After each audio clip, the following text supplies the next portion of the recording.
Reaction. No,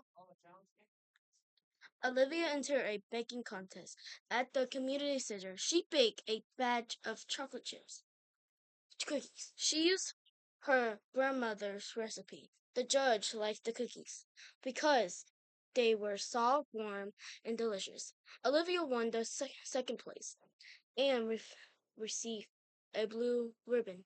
She was proud of her work hard and thankful her grandmother for teaching her how to bake.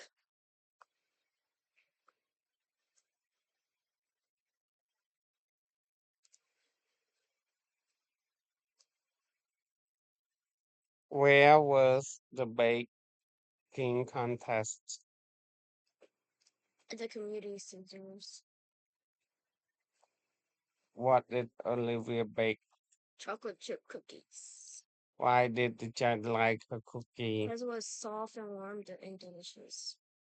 What award did Olivia receive? A blue ribbon. Who taught Olivia how to bake? Her grandmother. Good job, see? Well done.